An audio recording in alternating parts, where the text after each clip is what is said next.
Dito, guess what? What is it? It's time for the Ktdata Anime Podcast. And guess what? In this episode, Kuroko gets a team all fired up. We learn that love is hard on the stomach and chocolade. All that and more coming up.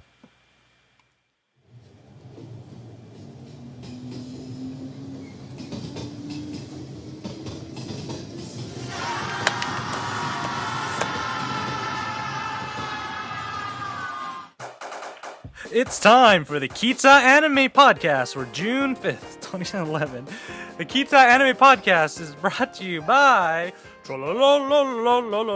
ha. Rest in peace, Edward Cole. The internet loves you. Hey everybody, welcome to the Ktdata Anime Podcast. I'm Ktdata.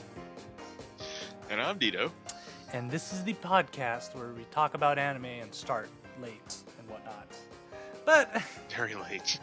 how are you doing today, Dito? Because I totally butchered that opening. But oh well. We'll just keep going on. Not as good as you right now, KT. Completely delusional. Anyways, for you people who haven't watched, which why wouldn't you have watched? We're into our third season and fourth episode. Episode 4, guys. Yeah. Come on. Get with the program. What Dito and I do is we watch some animes and we talk about them. But wait, don't turn off the podcast yet. If you're going like, oh, I don't seen in no podcast, no animes yet, is just head on over to ktdata.net and look in the show notes for episode 4. You'll see these links that take you to Funimation's website, to Crunchyroll, to Hulu, and they all link to the episodes that we talk about. Isn't that crazy? So you could watch them. Just a little like KT. Crazy. Yeah. So you could put us on pause, and then we'll just look like this for a couple minutes. And, after you catch up, you can just press play, and we're all good to go. The animes we watch are Kuroko no Basuke, Jormungand, and Kore wa no Zombie Desu-ka of the Dead.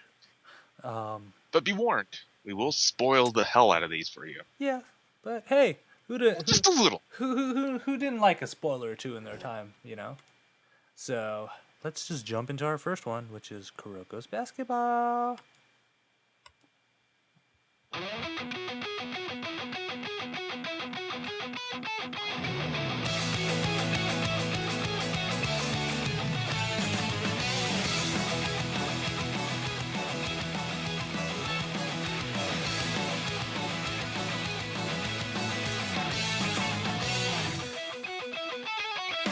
And Kuroko's basketball is brought to you by today's lucky item, the stuffed bear. Use it to compensate for stuff.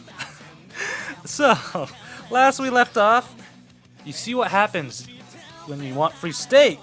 You learn how to win on a 5-on-3, and Kuroko gets bread.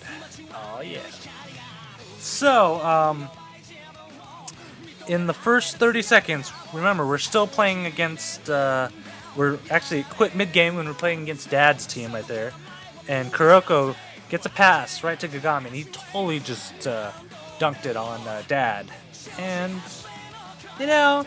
kind of looks like they're going a little easier so on there. And then, this is what's crazy about it though, Dito. What in the world are they doing if they're in this tournament right here, trying to get into the championship league? What's the thing you do? You put your best player on the bench? Yeah, that's like the most logical thing to do too. But this makes sense too because Kuroko does have a limit he can be on the court for before he starts becoming ineffective. Yeah. So what's weird is that so Kuroko's on the bench, but Kagami, he's still playing and he's still bothering Dad's shot, so he can't make anything. And the weird thing is, as he noticed, every time Dad's going up for another layup or something, Kagami just seems to be jumping higher and higher, and it seems like he's getting just taller and taller against him. And, so they're playing, and they're all of a sudden, they're only down, the other team's only down by like 2 points. And Rika, she's like, holy crap, Kuroko, are you ready to go back in? And he's like, I've been ready for a while now. It's like, well, then get back in there! That's the best part right here because he's just sitting there going like, all right, I could have went in like 5 minutes ago, but she's just like, oh, sorry. Um, But at this point too, we're seeing Dad becoming a little bit agitated toward the situation with Kagami, and about this time itself, he gets fairly take to Kagami and just like, I'm gonna be playing serious now. So that's what he tries to do at least. yeah, and then so Kuroko's back in the game. The team is just going crazy, and the people are the other team's just like, holy crap, he's already back in the game. This guy again, and they're kind of dominating. And so Dad's like, I'm not gonna lose, and he tries to go for a dunk, and that's where Kagami he just soars over Dad, and he's like, what the crap? And then Kagami just blocks it midair, like the ball's barely left Dad's hands, and just takes it. And Kagami's like, you're nothing like the generation of miracles. You underestimated us, and you're overestimating your own skills right there. And he just totally just posterizes, or not even posterizes this guy. It's just totally embarrassed him. Stuffs. Just And straight yeah, up stuffed. so the Like game a teddy. the game ends in so it's Shinkyo is 67 and Saren is 79. So they win their first round right there. And the weird thing is, so Dad comes up to Kagami after and is like, play hard for me in the next round. And Kagami's like, I'll try. It's like, because you're an idiot! You're an idiot! And like, it looks like they're gonna fight, and then all of a sudden the captain from the other team just drags him away. He's like, you better It's be so quiet great too now. because it was just so like immature and everything because Dad was just a poor sport about the entire game, which made this scene absolutely awesome. Yeah, and then they do something that I thought was I didn't expect. I thought they were gonna actually show every single game during this tournament, but the thing is, they just start advancing through the bracket. So they talk about it for a second. So for an example is that they were playing against Jitsuzen. They said Kuroko is on the bench, but they win 118 to 51. That's crazy. 118 to 51. And then they just keep going, and they don't even really show the game. They just show the bracket and just them moving a marker as they progress along. And so they go through. They show that they beat Kinga High, which was in the top 16 last year, 92 to 71. And then they go. Then they play Meijo High, and they see the players walking in, and all of a sudden Kagami and Kuroko's like, these guys look familiar. And guess who in the world it is, Dito? Yes, we get to see our five morons who tried to challenge Kagami, Kuroko, and I don't want to say Reese for some stupid reason. Oh God, I Kisei. totally forgot his name right now. Kisei, that's right. Kisei to the 5-on-3 that we had in our last episode, and needless to say that they destroyed him in that game, and they absolutely destroyed him again.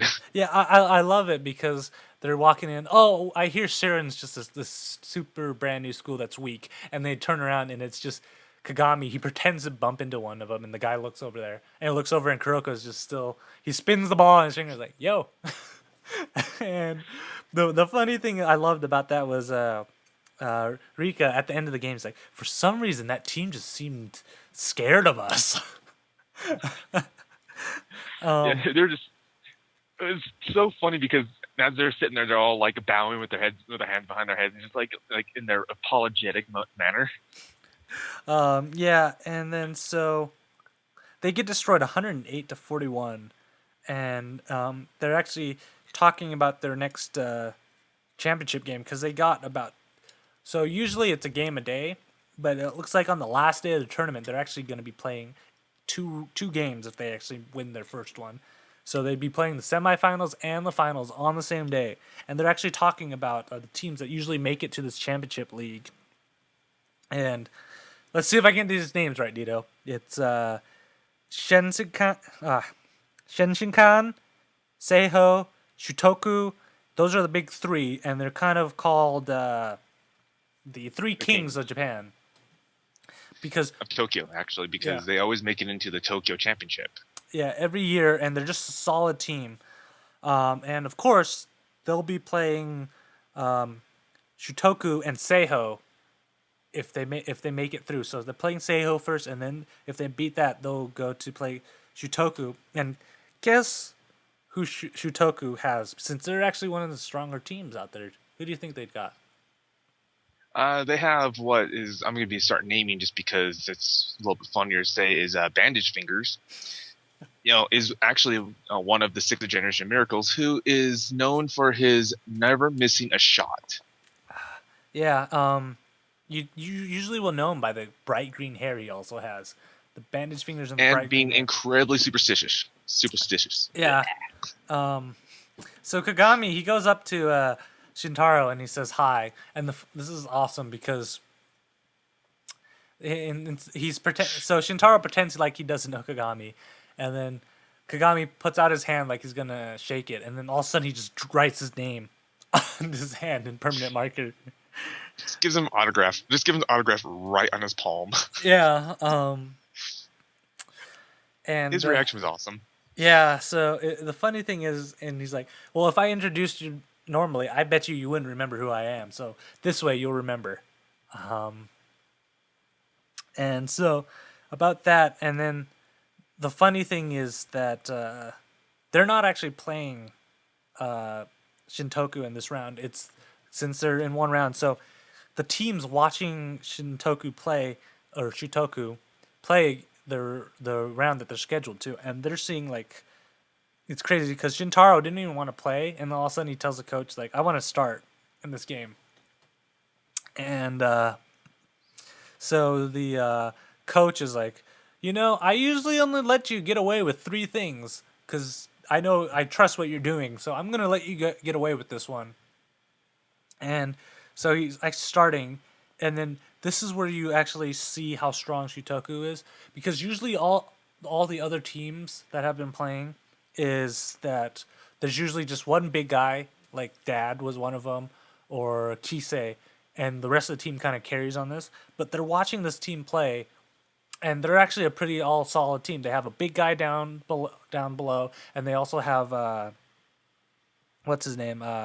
They also have Shintaro, who's amazing at shooting out in the 3-point land. So it's kind of a double threat between two of them. And the weird thing about this that's even more intimidating is how Shintaro shoots, because he has this high arcing shot that takes forever to go, but it actually goes in. So by the time it goes in, he's already on defense on the other side, and it's just intimidating how it says that. And what's crazy is Kuroko's telling Kagami, is like, if he's in form, he never misses. And we're not like saying LeBron James never miss. This is like 100% accuracy, never miss on there, which is kind of nuts if you think about it. Not to mention too, complete swoosh, no rim. Yeah, it just perfect. It's a perfectly arced shot, and it just goes straight through. Like it barely touches the net when it's going through.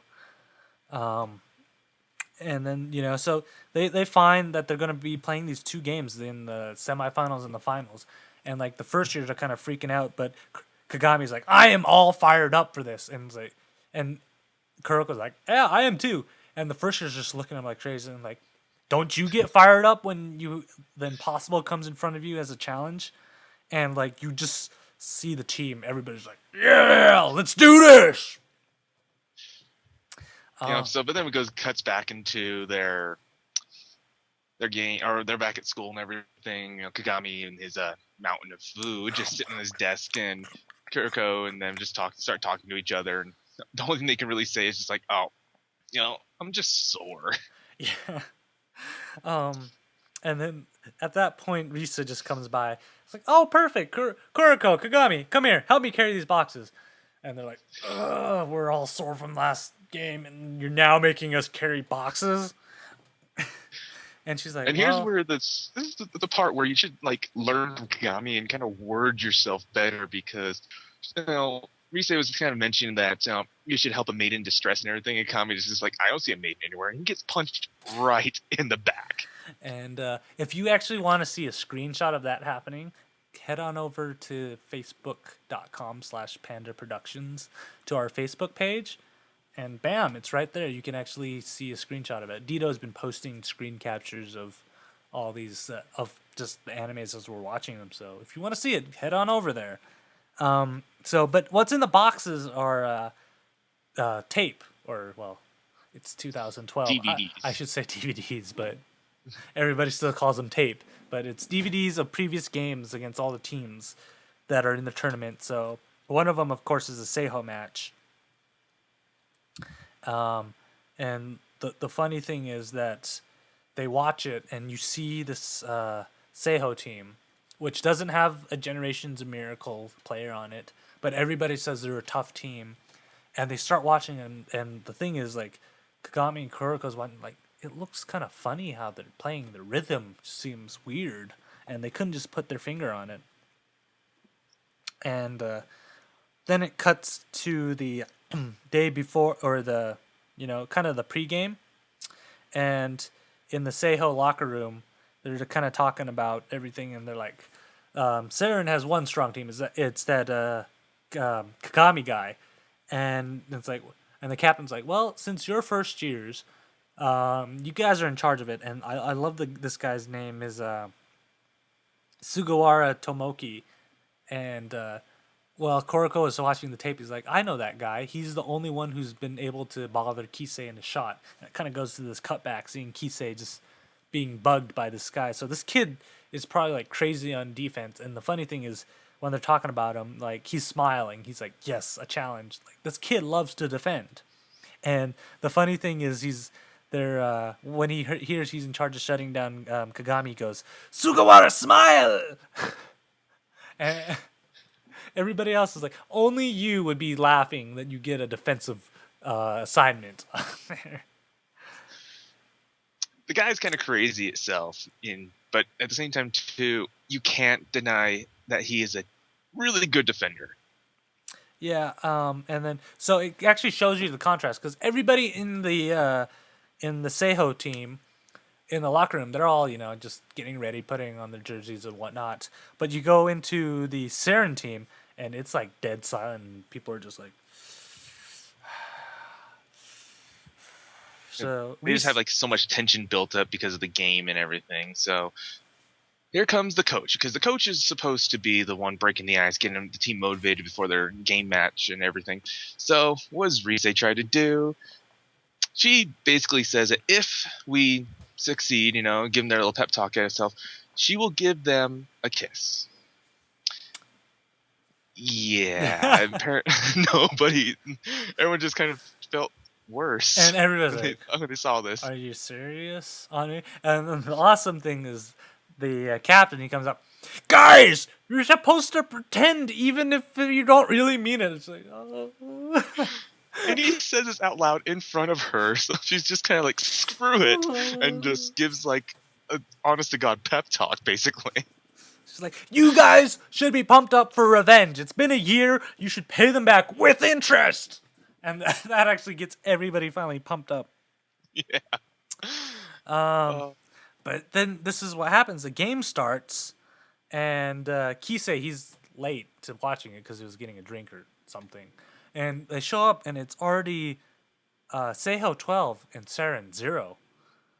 And everybody's surprised. They're like, they're not really playing. And it kind of shows you what's on the court is that Seiho's defending really well against everybody. Like, Kuroko, when he has the ball, he has no one to pass to. When Kagami has the ball, he has no lane open. He has no options. He's just totally shut down where he just has the ball and he has to pass it. Because in basketball, if you can't hold the ball for too long, or they'll say you're holding it for too long, you have to pass it to your other players. And nobody's getting really any open looks or good passing lanes or any cuts or anything. So they start analyzing it, and they're doing a man-to-man defense. But the difference about normal man-to-man defense is usually you give some breathing room between yourself and the other player. But these guys are kind of like bodying up against the other player. So when the other player moves, they're just right there on top of them. The drawback with doing that is that expends a lot of energy. You'll get tired really, really quick because you're running and keeping up with the other player. And usually the other player will have an advantage because you don't know where the other player is going, but the other player does. But then they call timeout, and Rise, she's like, they're using old style martial arts to conserve the energy. Like one of them is a Noomba running, and that's how they're saving up their energy. Is they're using all these styles where it doesn't take a lot of energy to move along the court, and then they save that for the man to man, and that's how they work really well. Because normally you couldn't play a whole basketball game manned up like that. It's impossible. No matter how hard you tried, it would just be too physically tiring for a 40-minute basketball game. And so that's what they're doing. But there's a drawback to these because these guys, they're still high school students, you know? They're not like God, so they're still susceptible to fakes, screens, and whatnot. So Kagami's like, I have an idea. And the coach is, do you have a plan? No, I just have an idea. I think I can do this. So just pass me the ball. So Kagami gets the ball. And what's the best way to get around a player that's there is to outpace him. So Kagami just speeds past Sugawa, and he just totally dunks the ball on him. And like that's the end of the episode, but that's where it starts because people are really invigorated. You know, when you looked at Saren before, all the seniors and everything, they're kind of didn't seem like they were really amped for it after being 0-12. But after Kagami does that, everybody just seems to be ready to go. And Kagami tells Kuroko, like, we will win this game. And crazy enough, we just talked about 2 episodes of Kuroko. Yes. Which is amazing to say because that was probably one of the fastest first runs we've done in a while. But it's actually amazing how quickly it went. And I don't know, it's just so exciting. But let's go into our next anime right now. We have always stood in borderline. I will enter if you're from here. And you need money more, but to say.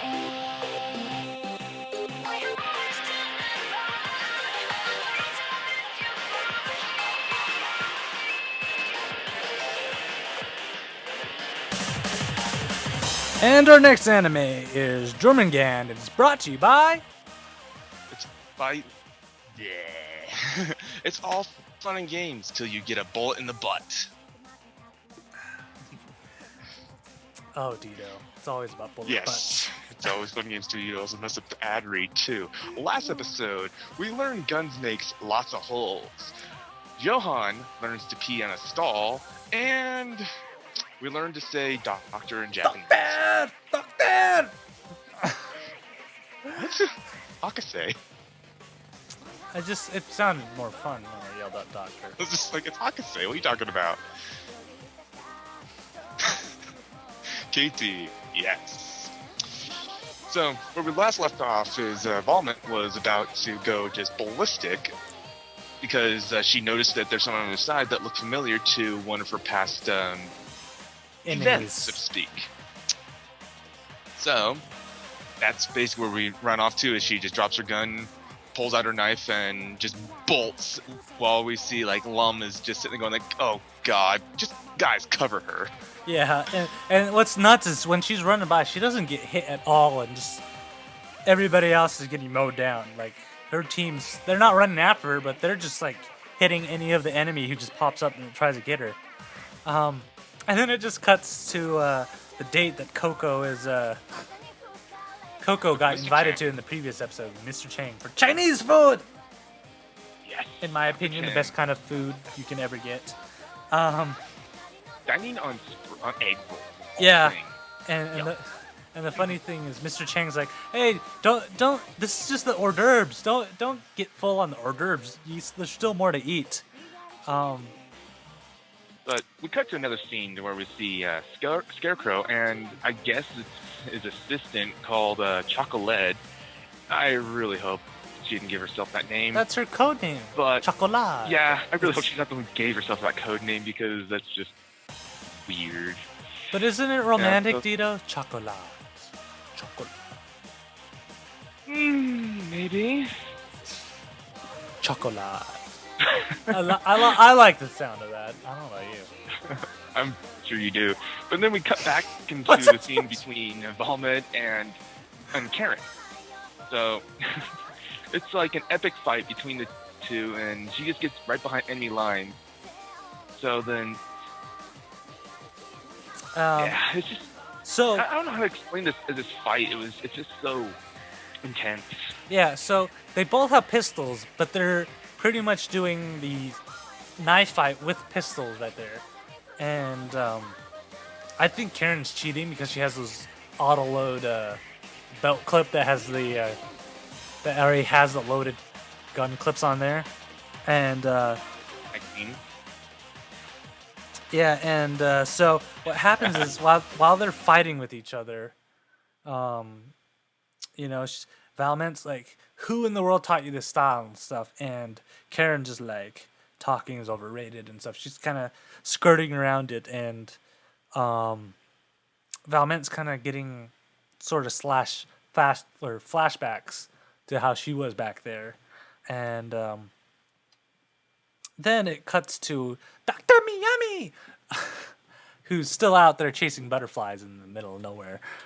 Um, she's like it taking. seems like our Go ahead. but Go ahead. it seems like our doctor is actually enjoying being chased because she's just hearing the gunfire in the distance and just kind of like it seems like Coco's coming to get me. And But she at least and he has noodles. the funny thing is she's gone. Who in the world is playing with fireworks in the middle of the night? I'm trying to sleep here. And then what's her assistant's name? Moko. Moko. And he's like, these noodles are ready. And then she starts going into the whole thing about Coco, and all says, Moko, the noodles are overcooked. These are not al dente anymore. I was like, I'm sorry. I just love this doctor because she's so like seriously random. Um, But then we cut back into the date between Coco and Mr. Chang, where Coco's getting drunk. A little bit of wine, please. And the funny thing is, she's talking to him, and it's like, I have manners when I'm eating. I don't eat like an American. I'm like, what? Yeah, it's like her sly slurring of drunken words. It pisses off the group, and her bodyguard is just kind of like, oh crap. It's like, oh, she's such a horrible drunk. Please don't drink anymore. Please don't drink anymore.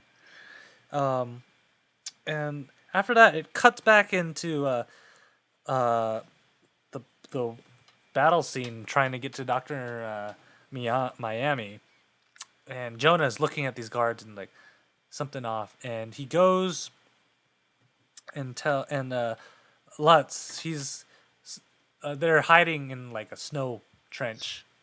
And then all of a sudden, it's like, oh, I got hit in the butt. This is the funny. It's so random too. It has nothing to do with it. They're just talking about like what's going on in the distance. All of a sudden, he hears you. He's just like, oh. He looks over like, I just got shot in the butt. And they all look over. It's like, oh, it's a graze. You'll survive. But I got shot in the butt. But then at this point, Johan notices like one of the soldiers on the other side that just is getting up because no one's firing. So he comes with a strategy itself is just to tell everyone to lay low, act like they're dead and everything, and they'll kind of pop up. Where Lum kind of agrees to this. So as they're doing this, everyone starts popping up from the opposite side, and since Lum is the sniper, he's just taking them out one by one as they're carelessly getting up and searching the area. Yeah, and he's like, weakness or what was it? It's like weakness will get you killed in battle, and he just totally just takes them out one by one.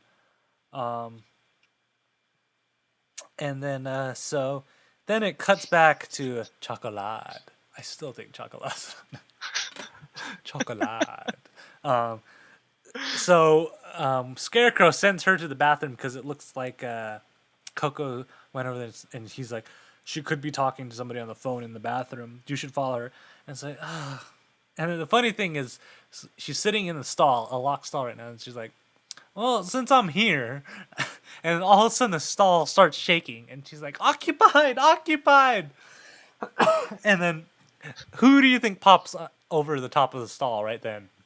Like a ninja, Coco's just kind of just looking right over, like, stare, just staring right at Chocolate And she's while like, on the "What are John. you doing? I'm busy." Ah. She just looks at her, like, Coco. uh, Coco's done some digging though, so she already knows who this person is, and she was just, like, kind of like just staggered that she even knew who she was. Coco knew who she was, and it was a very weird scene too, to put that into perspective as well. Yeah, and so she's like, "Go tell this to Scarecrow if you want to live." And after that, it cuts back to Valment and Karen fighting each other. And so, as Valment's doing, she's kicking butt, and then she slices Karen's shoulder, and she's like, "First your shoulder," and then she comes over and she's like slices like her thigh. She takes off the belt with all the magazines on them, gets her Yeah. thigh, and she's like, "If you have time to whine, you have time to tell me about your past."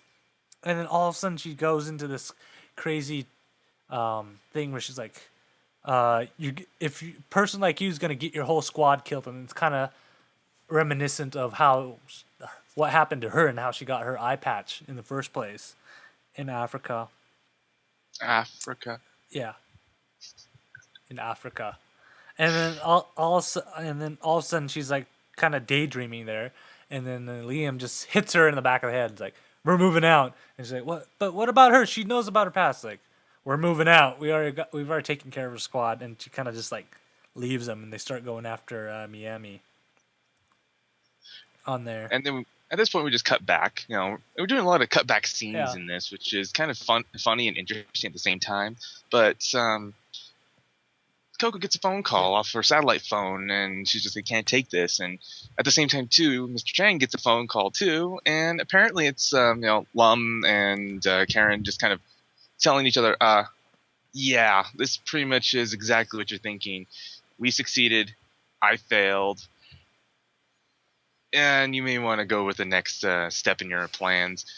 So at this point, we see Scarecrow and Chocolate overhearing the conversations that they have the room bugged, and then Chocolate comes up with an idea too, because Scarecrow didn't really care. There's like, let them kill themselves in the end, so because I'm only going to profit off all this. And then Karen is just, or sorry, Chocolate just says, "You know what? You're not going to see any money if Coco gets killed." So she convinces Scarecrow to team up with Coco to get her out of there. So there, and all like, the things, yeah, all the things you can get yourself away in your getaway car. Well, yeah. So, to So speak, what happens is Mr. Chang, he has snipers like all around the Chinese restaurant he's at, and he's like, make it look like muggers got him or something.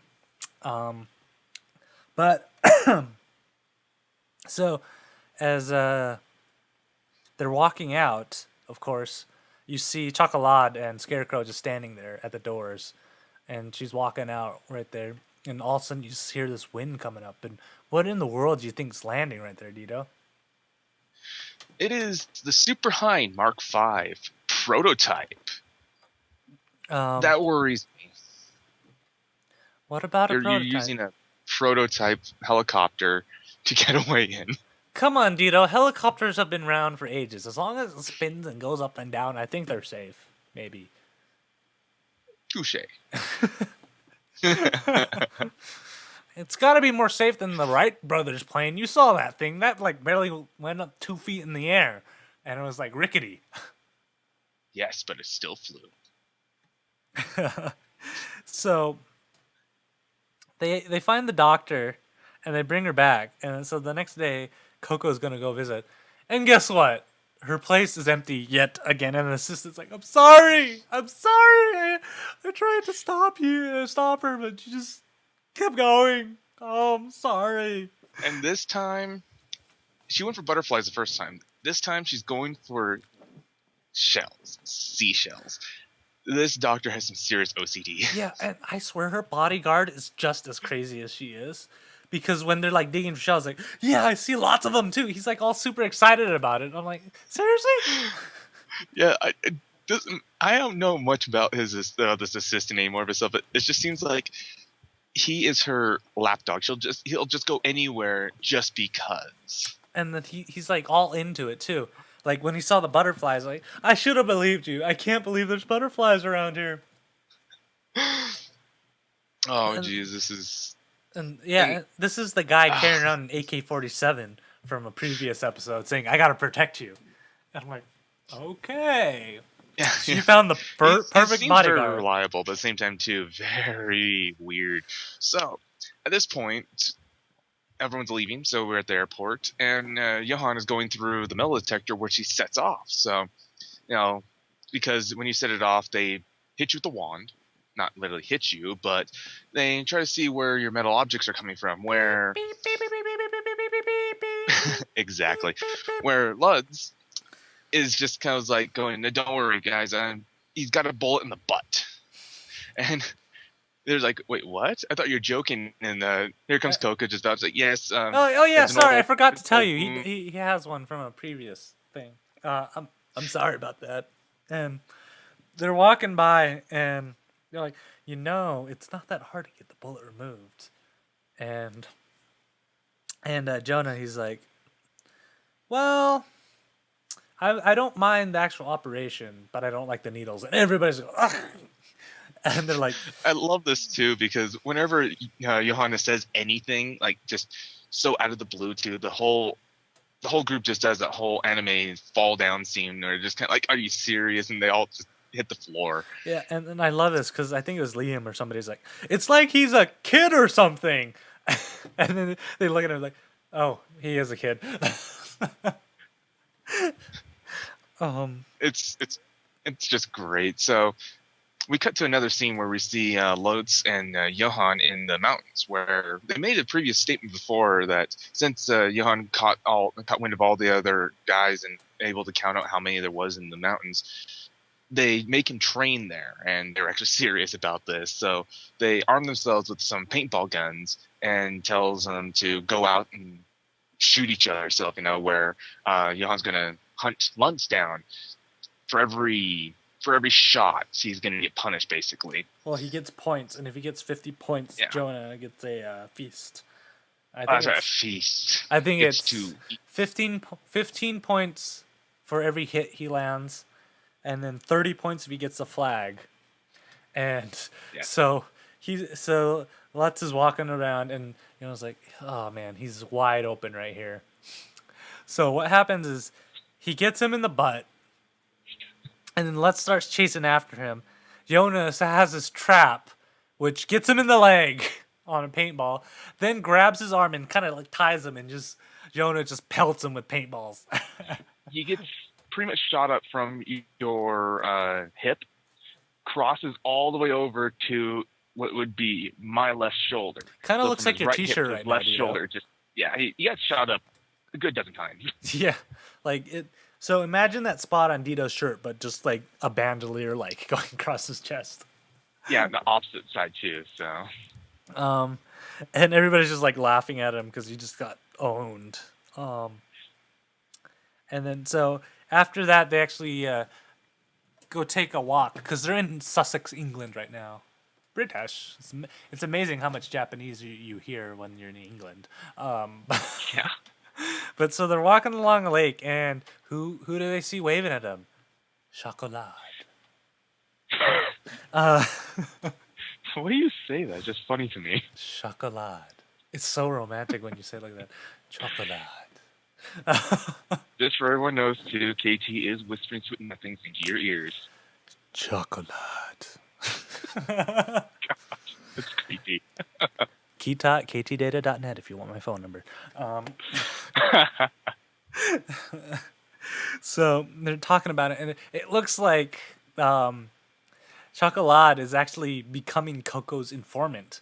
And then so they're talking about things and kind of getting the intel on it, because this whole episode's all about the UAV race, as we'll call it, is that Coco's trying to sell Predator UAVs while the European group is trying to sell their version of it. I only know it as European Euro because that's what they call it.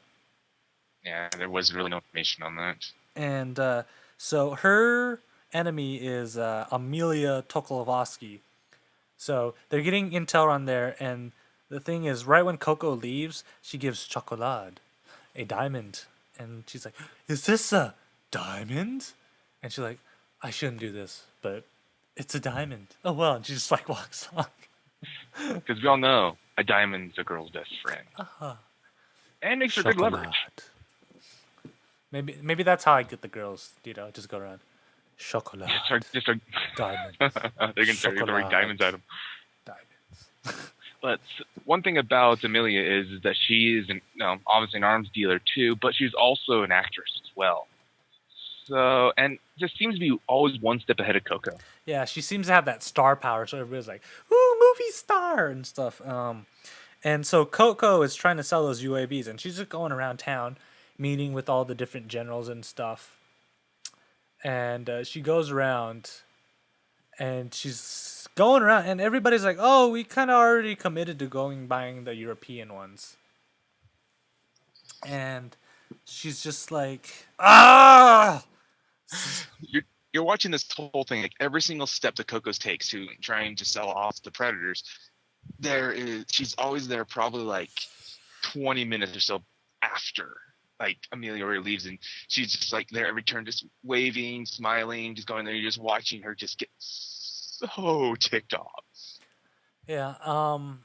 And then so what happens is that we just see Coco in a hotel room somewhere, and she's just like munching on snacks and sending out emails. And the funny thing is, Valman's like, "Coco, if you eat too much, you're gonna get fat, and you should stay that way." And she's like, "Is there any of these snacks will make my boobs bigger than yours?" He's like, "But I love you the way you are." Oh god, like Valman is the only weakness that she has is Coco. Yeah. So she sends, I think it was somebody, I don't even remember the guy's name, to go negotiate with the last general that was a holdout. And Oh yeah. then the Tolkosky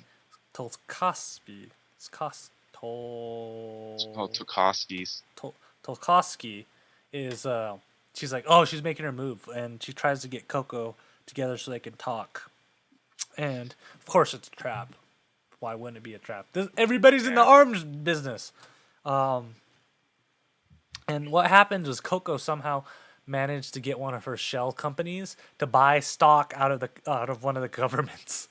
So Coco essentially owns the Tolkosky's employer, and they're kind of trying to negotiate and stuff. And the actual company sent sniper units. They're trying to kill both of them, so they don't have to worry about it. But of course, Coco's ahead of the game and has Lutz out there just looking at these guys. And what happens is that they're kind of talking. It's like, I just realized you've never seen any of the weapons that you sell, do you? You're just one of those sellers that never walked on the battlefield before. And she's like, oh, I don't need to know what I'm selling. It's just business right there.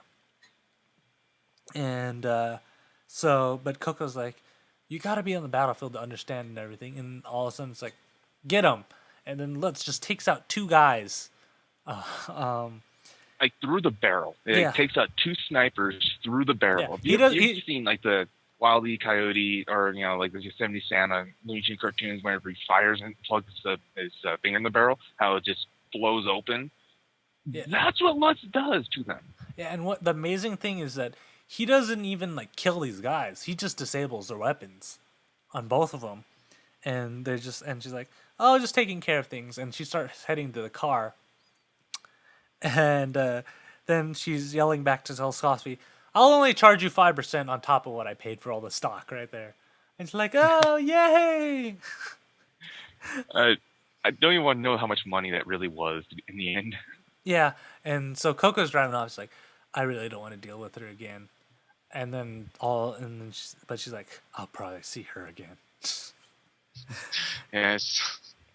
And that's actually the end of that episode. And the funny thing is, I usually say this after every episode of the anime we're gonna start talking about is I'm never gonna see another episode of this again, and yet I want to go watch the next one. Jormungand, guys. Jormungand. It's interesting.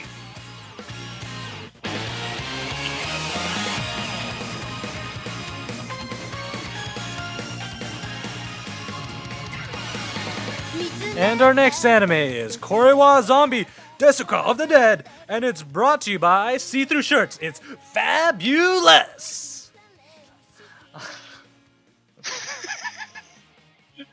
Okay, the joke of this one is you have to check our Facebook page out for this one. And so, warning, our protagonist is a zombie, so please don't try this at home. As we left off, last episode, you got sick. Pelvic thrusts were the cure. And I'll be back!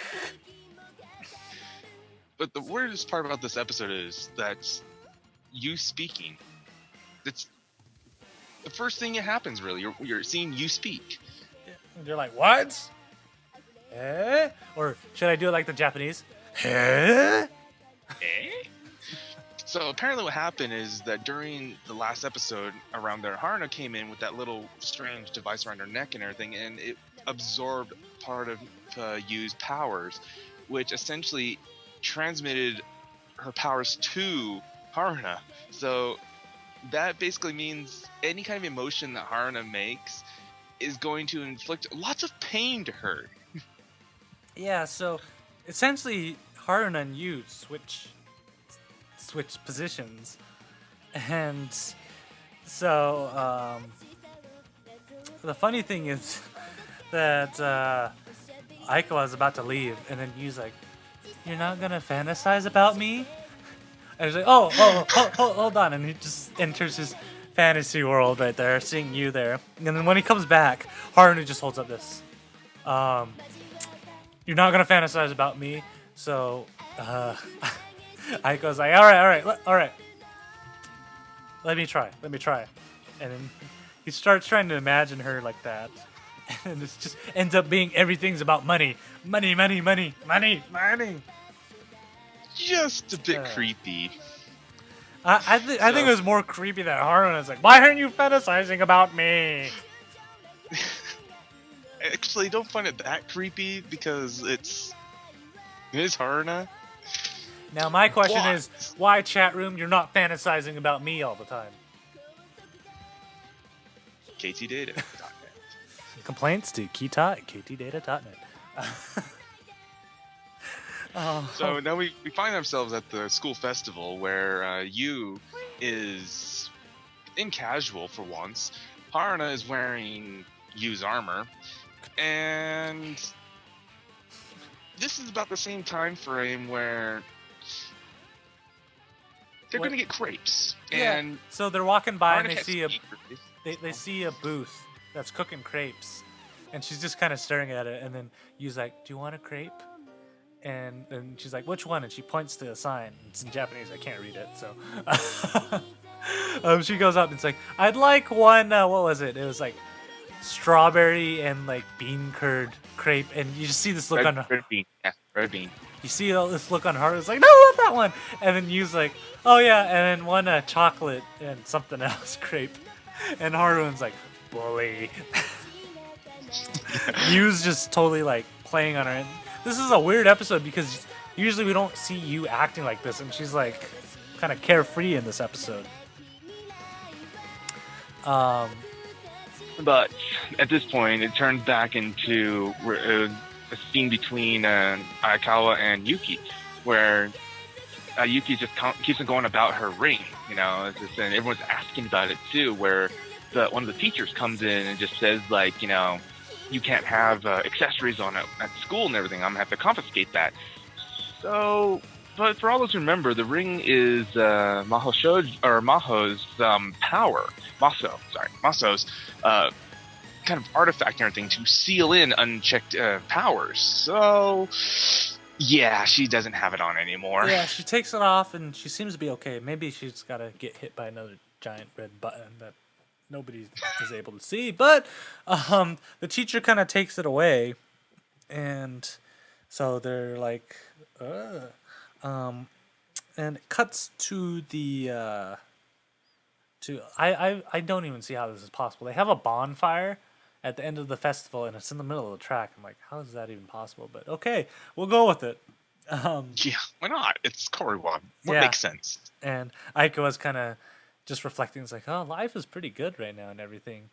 And then he's doing the folk dance, and all of a sudden he's holding hands with the old teacher that just shows up randomly, and he's like, "Why are you holding my hand like that? That's inappropriate." And it's like, Why are like, you in the girls' line? I'm keeping the numbers even. And all of a sudden he transforms into the into our magical fairy lady, and Aiko's going like, "What in the world? Why is the magical fairy lady? You're real?" And then she starts talking, and everybody else is responding too, and they're like, "You're not a figment of my imagination. Everybody else can see you too." And this is where like Aikawa just kind of like loses it. It's going like, oh crap. Just Yeah, it's the funny part of the show. So the drunken fairy, she starts going into her kind of spiel. She's like, "Yeah, I used to be." This is where it gets interesting. Is her name is Chris or Krisu, and she actually was Dai-san's or Dai-sensei's sensei, so the teacher of the teacher essentially. And what happens was she got sentenced to be an old man for punishment because she tried to do a Ktdata to the queen of Vire. And so the only way she can turn into into her kind of fairy form is if she gets Her true self. Yeah, if she just gets hammered, which explains why we only see her hammered in the episodes. And all of a sudden she's like, this is a festival supposed to be saying goodbyes, and everybody ends up in a desk and a chair. And she's rigged the chair to. This is a scene from another anime called Angel Beats, to where if you're to pretty much be a hypocrite, where they're talking about if an old man comes up to you and tries to hit on you and everything else, you find it gross, but if that old man is actually a cute girl, you would think otherwise. So she's just trying to prove that point that it's about the actual heart inside, or it's about their judge a book by the cover. So Anderson explains himself. It's not just about that. It's about it's about the true heart and everything. And he just gets launched from the chair. And so she's like, and so like people just start getting launched left and right because they're just totally kind of breaking their hearts and just doing double. And the funny thing is that I really want to go back, and there has to be legitimate reasons why they start doing these references to animes. Like, I'm pretty sure there's staff members that worked on these previous animes for them to do it.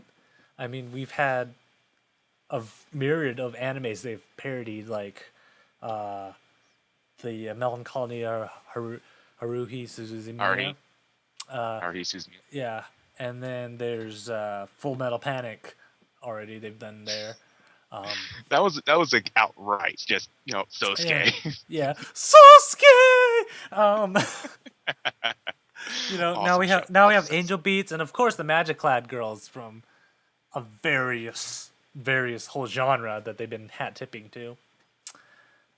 Just a little. Yeah, and then of course the zombie reference, zombies.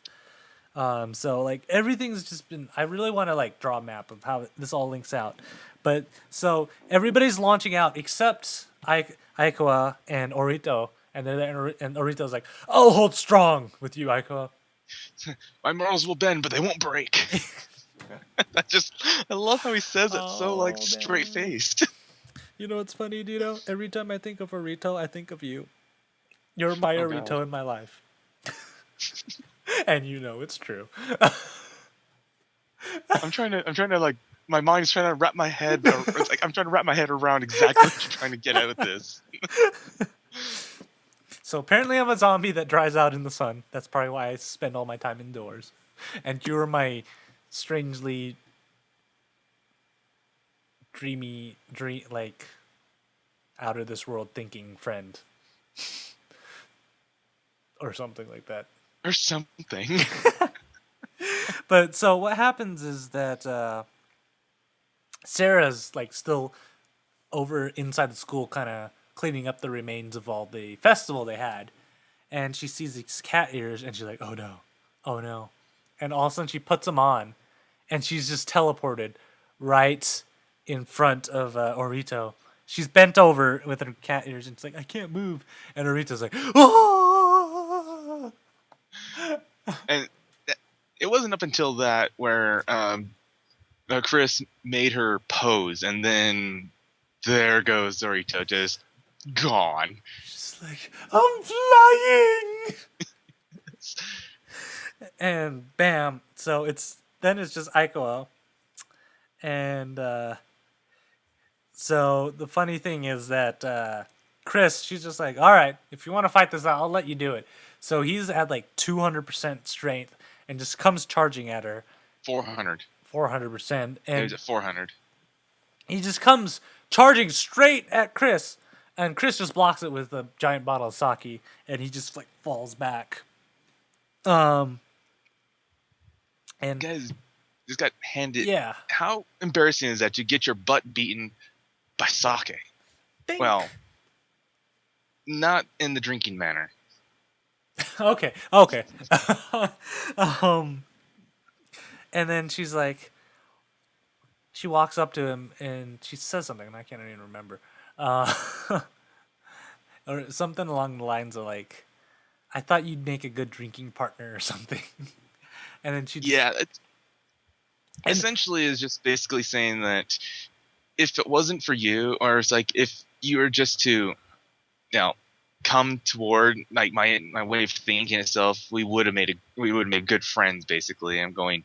Is this a confession or something? Yeah, and this is what's funny is everybody else is like, Aikawa, you doing underage drinking? It's like, you're not. There's a super overpowered magic-clad girl almost gonna kill him again, and they're worried about his underage drinking. And he's like, no, I didn't have anything to drink.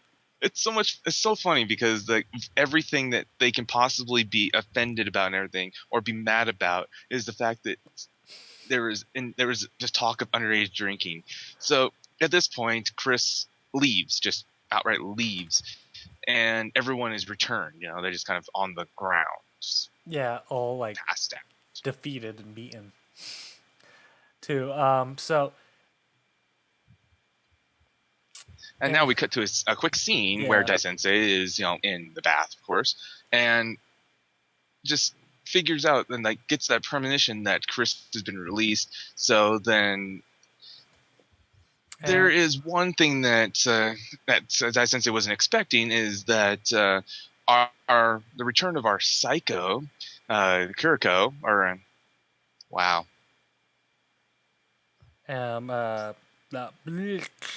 Didn't we write this down? Kyoko.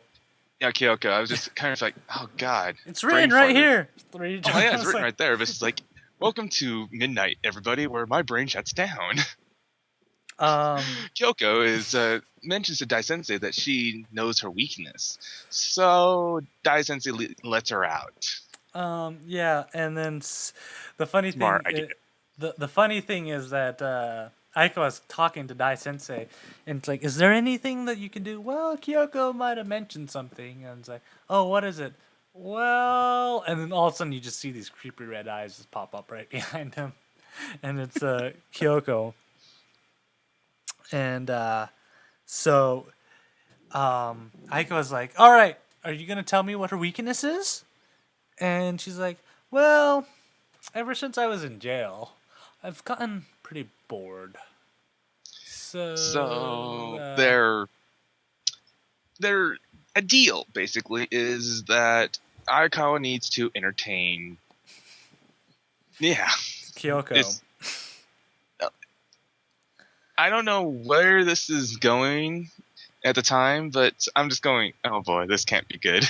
Yeah, and then so he kind of takes her out and like walks along and gets her canned coffee. And this is the funny thing is Before that, or she stumbles in to Aikawa's room oh yeah, so for a little fan service. Ayaka was just laying in bed trying to figure this out, wrapping his head around it, and then all of a sudden Kyoko just shows up, and she's like, Ayakawa, I need you, and she's like on top of him, like her boobs were rubbing against him and everything. And he's like, "What are you doing? What are you doing?" And he kind of runs like, "I already know your farce right there." It's like, "What do you really want?" And then so they end up taking a walk. He buys her one of his his trademark coffees that he's always drinking, and she's like, "Oh, coffee," and she like crushes the can. It's like, "Back in prison, all we could drink was water," and just like crushes it. And Ayakawa's like, "She has a scary face on." And it is a scary face, mind you. Yeah, and she's like, "Oh." So the idea comes up now, exactly what Kyoko wanted to do, and it was to have a mixer party. You know, of all the things you can possibly have, and you could do in the world itself, a mixer party. Wouldn't you want I know a she's mixer crazy, party? but really, I don't want a mixer party. Then I can go around chocolate, diamonds, chocolate, diamonds, chocolate. sweet nothings, everybody. Sweet nothings. You telling me that would not go down well at a mixer party? One day we'll try that and see what happens. Oh man! Send applications to Kita, and I like how you can't say our email address. I can't do anything. My brain is completely gone, guys. It's at Ktdata.net. So the funny thing is he's at school the next day, and he's like, "Yeah, I want to help this girl from another school do a mixer party." They're like, "But we just had the festival." "Yeah, but a mixer party, it's awesome. That's just like me." And he's trying to act like that. It's like the party. I live the life. And here's another reference too, because he starts speaking some random English and just saying random phrases, kind of like TK did in Angel Beats. And so and they're like, "You don't like to party and everything." It's like, "Oh yeah, I'm doing it and everything." And you just see Kyoko just standing sideways, mind you, on this off the side of the school, just like, haha, he's stressing out right now. And then Sarah shows up and kind of just like wraps him around in her leaves, and they're like kind of talking, and it's like, "You just like seeing him stressed." Like, "No, I really kind of want a mixer party to enjoy." That creepy laugh. Yeah. So they all end up at a karaoke room, and well, Dito. Alrighty, so this is where the title came into play. Again, you can check our Facebook page about this. Is that Ayakawa is the host, so he pops in with the most stylish clothing that the internet could possibly provide for him, the most sexy clothing, which happens to be a button-up shirt, a see-through shirt, and a scarf. Yeah, it's fabulous. You can see his nipples. Yeah. And I don't remember who, but she's like, "No, I can see your nipples." And he's like, "But this was what they said on the website that was stylish and trendy." And this is where it gets even funnier, because Orito comes in and he has the exact same getup as Ayakawa does. And Anderson's already there. He's like, they probably went to the same website. Yeah. And then Kyoko's like, "Wait, aren't mixers supposed to have an equal amount of guys and girls?" And Aiko was like, "Oh, I guess so." And then all of a sudden, the two wrestler guys from a Mask Burger, where they all go get their hamburgers and get a mask with it, they come like, "We can be your friends right now. We'll be your friends forever." And Yu's like, Nothing "Friends, like having set." two big wrestlers putting their arms around his shoulders and being your friend. Yeah, out of nowhere. And what's funny is Kyoko yells out.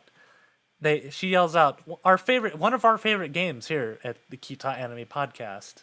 Um, she's like, "Let's play the Kings game," which, if you guys watch previous seasons, first time we were exposed to it was in Ano Natsu de Materu, when decided it was a good idea to play with some what was the name of the drink? Dynamite drink. Dynamite. It's dynamite. So crazy things are gonna happen. So they start drawing. So the first one is Yu ends up being the king. So she ends up having Hiramatsu and Aikawa hug each other, and it's funny because they prolong this out into this crazy dramatic scene. It's like, oh, it's just a game, and Yu's like, the king's words are law, so you have to do it. And so they're just like, and then they end up hugging each other, and it's like for 2 seconds, and everybody's pulling. It's like, it's just a game, you guys are. So we have Haruna pulling away Himatsu, sorry, and then we have you pulling away Ayakawa, and then we have you coming up with a note calling him like a leech or lech or something. And I'm just like going, oh man. And he's like, you're the one who had me do it. Oh, it was a funny scene. Yeah, and then so it's they draw again, and the wrestler ends up being the king, and he's like, and guess what? It ends up being Ayakawa and Kyoko, and he's like, kiss. So they're like all coming up and getting ready to kiss, and everybody's like, oh, and they're like, it's just a game, it's just a game. Yeah. And Kyoko is kind of getting cozy with him. All of a sudden, so then guess who shows up who crashes the party? Out of nowhere, Dai Sensei appears to have some fun, apparently. And she's like, "Oh, I'm sorry, I'm late, guys." And this is the funny part too, because it's like almost immediately, Orito just goes and starts hitting on Dai Sensei, and the first thing is like going, "Wait, you're legal? Older women, awesome!" Women, yeah. She's like, "Don't worry, you'll have a chance in hell." Yeah. Oh, I love that. Totally obliterates any chances he ever thought. Yeah, and then so at that point, they get Orito to start going to sing karaoke, get him away from everything, and then Dai Sensei is talking with Kyoko, and she's like, "Are you here to babysit me?" He's like, "No, I'm here for something else." So they actually start trying to. It looks like they're gonna fight, and then Aiko is like, "If you want to fight, come with me, and we'll take it outside." So they take it away, and they end up in that in the cemetery, in the first 2 episodes where they first met, in the battle, and she's like, this was where our battle is." Like, yeah, nobody will see us here. And so it's like, if you want to fight, let's do it. And so she pulls out her sword and everything. First, she goes into her shoujo mode. So she transforms into her magic-clad girl, and she takes her sword and just runs at Aikawa and just stabs him right there. And then all of a sudden she's like, "I love you." This is has to be the most creepy way to ever confess your love to anyone. You stab him through the stomach, hug him, and then just confess to him right then and there. And he's just kind of like, this kind of hurts. Yeah, and I'm like, oh, I know on so many levels how much a hurting stomach is no bueno.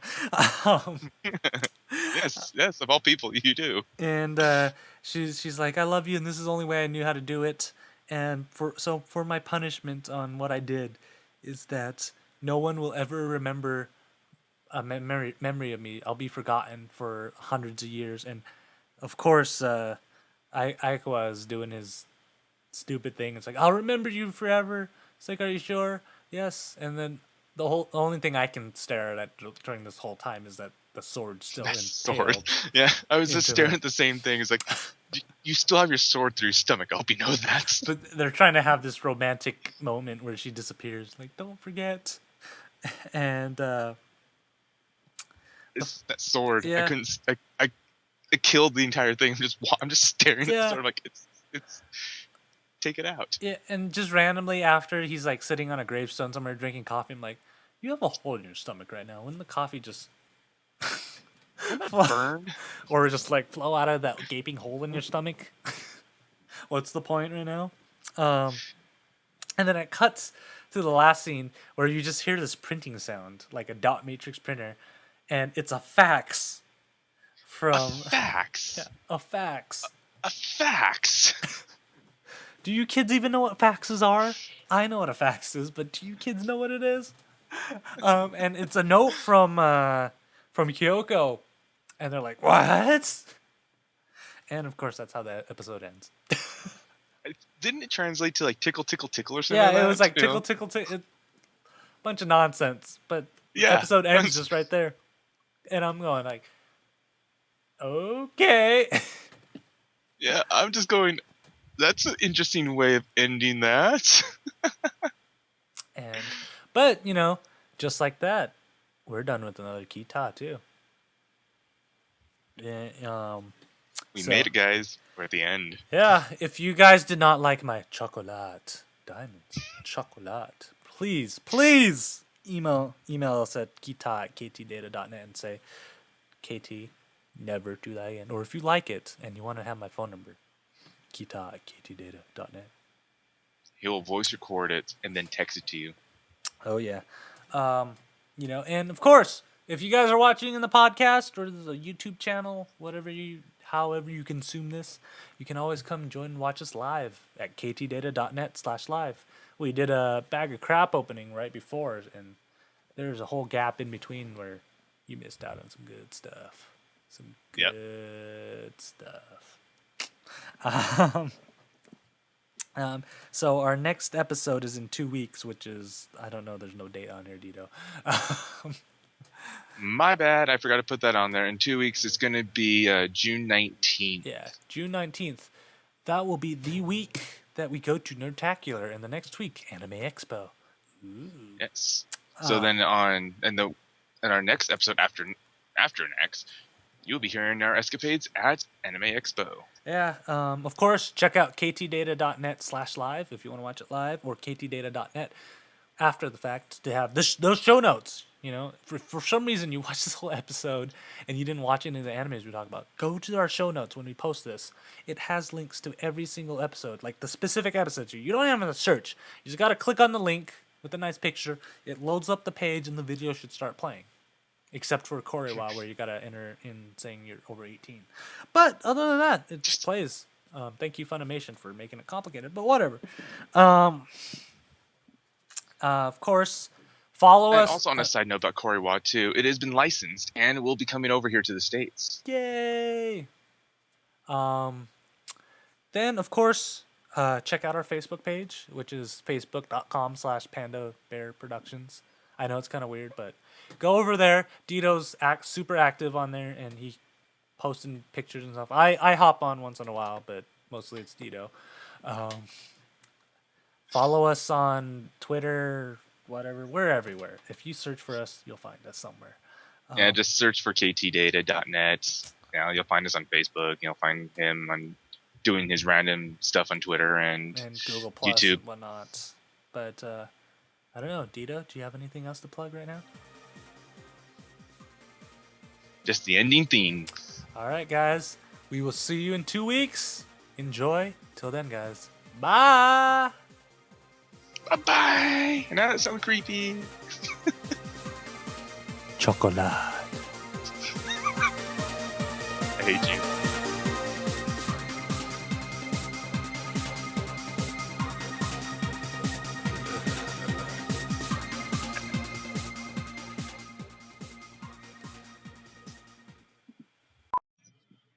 Anyways, everything's recording. We're all serious and ready to go. Or something. And I just Some of us are. got to attempt to press the button like this. Hey, Dito, you still awake? No, KT, I'm not. Well, in this episode, I don't have the show notes written.